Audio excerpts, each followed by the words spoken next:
Okay. Hi, Bill. How are you? Hey, Douglas, I'm doing pretty good. How are you doing? Doing fine. Thank you. Thank you for coming on the show. I Well, appreciate it. thank you for having me. I appreciate the invitation.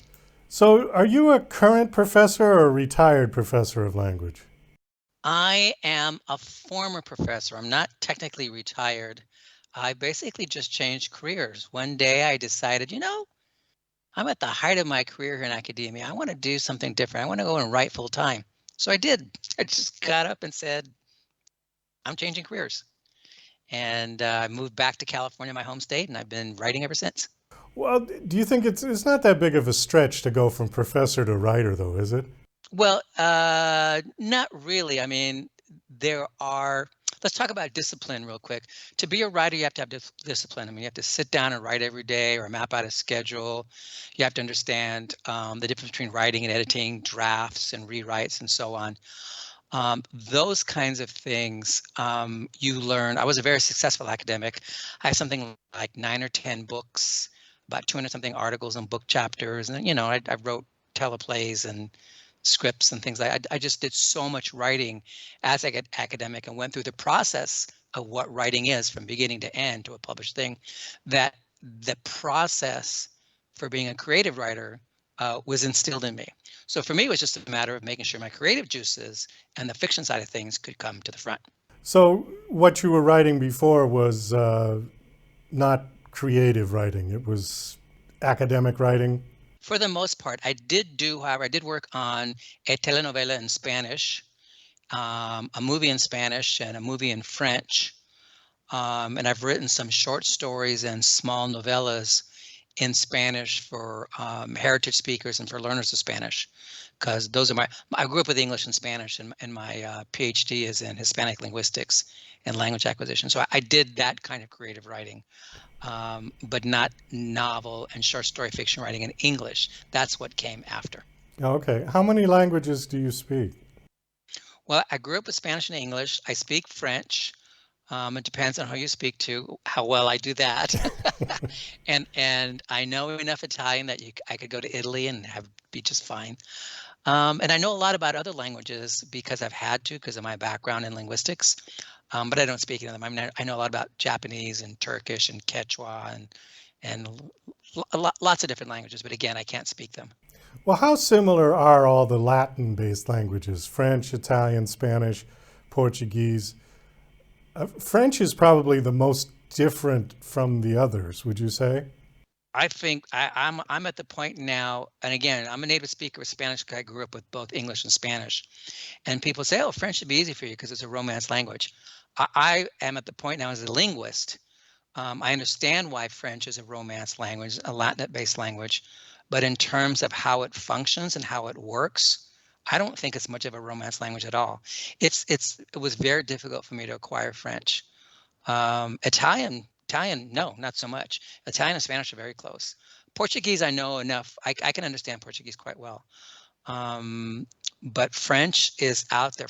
To me, French is closer to English and German in many respects than it is to Spanish and Italian and Portuguese, for example, or Romanian for that matter.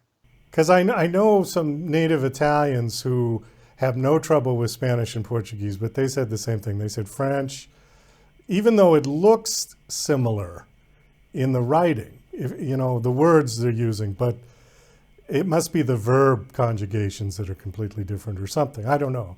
What do you Well, think? you say it looks the same, and that's like the title of my book, which I'm sure we'll get into in a minute. Looks are deceiving, right? Um, but it looks the same on paper, but it doesn't sound the same. It's not so much conjugations as it is actually sentence structure, and also what we call phonology, the sound system.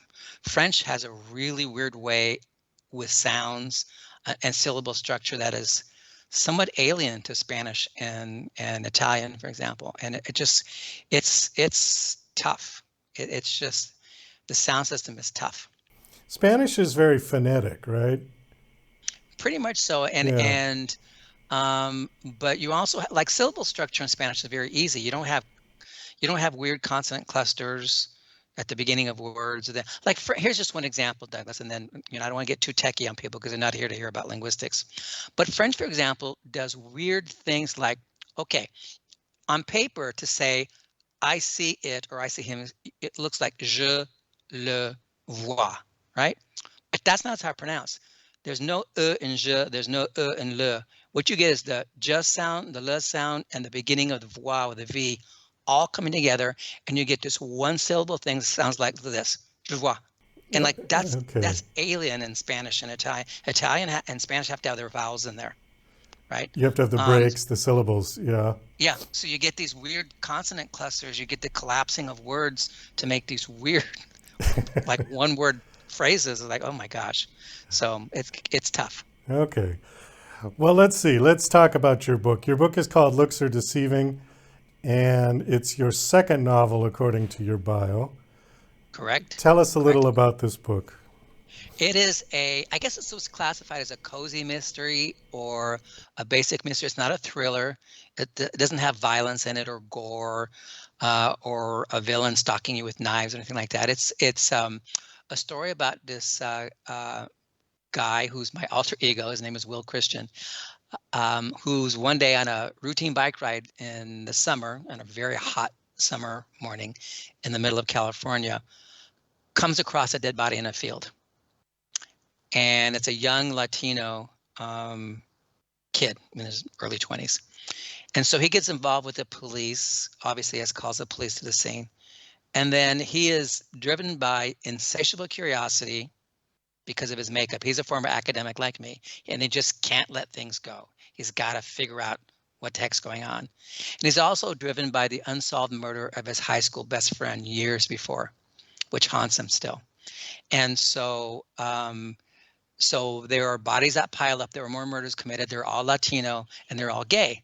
And so our intrepid hero gets the idea.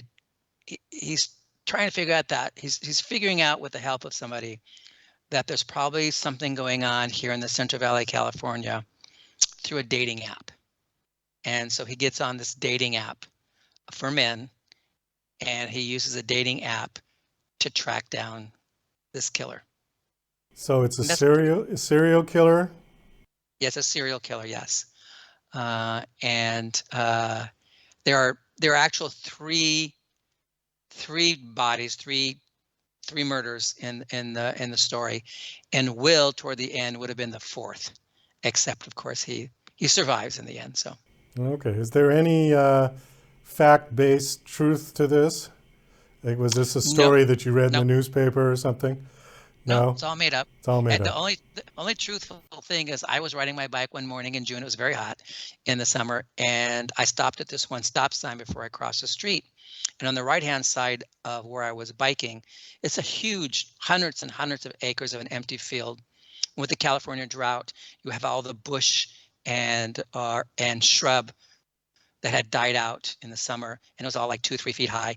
And I looked out and I went, my God, you could hide a body out here. Nobody would know. And that was the trigger for the. That was the ding. Yeah, the bell. That was the ding.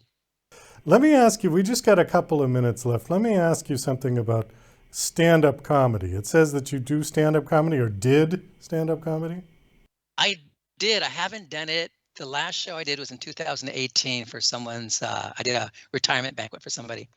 But I haven't done it in a while, and I'm getting itchy to do it because I love doing it. It's the hardest thing you can possibly do, but I love doing it.